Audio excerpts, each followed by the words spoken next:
네, 집에 상비약 보관해 놓고 계시죠. 보통 감기약, 소화제, 두통약 이런 게 잔뜩 쌓여서 섞여 있는 경우가 많습니다. 네, 그런데 사용기한은 확인해 보셨나요? 그냥 버리기엔 아까운데 어떻게 복용하는 것이 좋을까요? 뉴스캐스터 연결해 알아보겠습니다. 이민재 캐스터.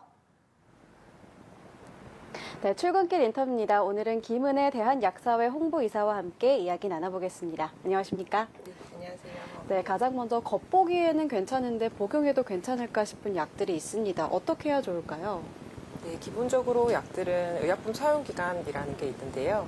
그게 의약품 효과를 보장하는 기간이긴 하지만 만약에 중간에 포장을 오픈하셨다거나 하면 그게 훨씬 짧아질 수가 있어요. 일반적으로는 2년에서 3년이지만 2년에서 3년 지난 거 이제 당연히 버리시는 게 좋고요.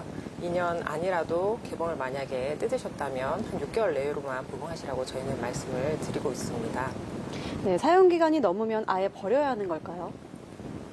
저희는 이제 그렇게 말씀을 드려요. 가장 버리는 게 좋고요. 만약에 뜯지 않았더라면 보통 아까 말씀드린 대로 2, 3년이라서 긴 기간을 어느 정도 갖고 계시다가 버리실 수가 있고 뜯은 경우에는 알약의 경우에도 약통에 그대로 담겨 있어도 6개월 정도만 드시는 게 가장 좋고요. 일단 뜯기 시작하면 빛과 산소가 투과를 하기 때문에 열었을 때 다 들어가기 때문에 약효의 효능이 떨어질 수 있다고 저희는 보고 있습니다. 그리고 연고류도 뜯고 나면 6개월 정도만 사용을 하셔야 되고 논약의 경우 한 달까지 혹은 한 달까지만 사용하시는 게 가장 약효상 좋습니다. 네, 그렇다면 보관만 잘하면 사용기간이 지난 약은 먹어도 괜찮은 걸까요? 사용기간 지난 약이라도 약효를 담보해드릴 수가 없기 때문에 보관을 아무리 이제 서늘하고 건조한 곳에 잘 하셨다고 하더라도 사용기간이 지난 약은 버리시는 게 가장 좋습니다. 네, 그렇다면 사용기간이 표시되지 않은 처방약의 경우에는 어떻게 하는 것이 좋을까요? 보통 약국에서 포장을 까서 셀로판지로 포장을 해드리는 경우가 많은데요.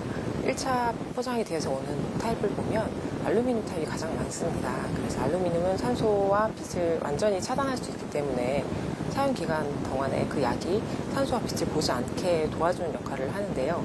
이 포장을 다 뜯고 나면 아무래도 그때부터는 산소랑 빛을 접하게 되면서 약효가 떨어지기 시작한다고 보면 됩니다. 셀로판지는 산소랑 빛을 차단할 수가 없기 때문에 포장을 해 가셨다면 그래도 처방전에 있는 보관기한 내에 다 복용하시는 걸 가장 추천드리고 있습니다.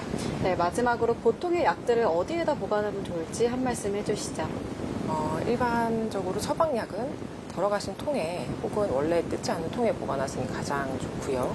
왜냐하면 그 통들이 이제 약마다 보관할 수 있는 방법, 가장 좋은 방법에 맞춰서 통이 나오기도 하고 통 밖에 있는 정보들을 보셔야 되는 경우도 많기 때문에 그 통 안에 보관을 하시라고 말씀을 드리고요. 통을 옮기실 경우에 또 오염될 수 있는 가능성이 있기 때문에 저희는 그곳은 이제 옮기지 말라고 말씀을 드리고 있습니다. 그리고 기타 보관하시는 건 일반적으로는 서늘하고 건조한 곳에 보관하시는 게 가장 좋고요. 네, 오늘 말씀 고맙습니다. 지금까지 출근길 인터뷰였습니다.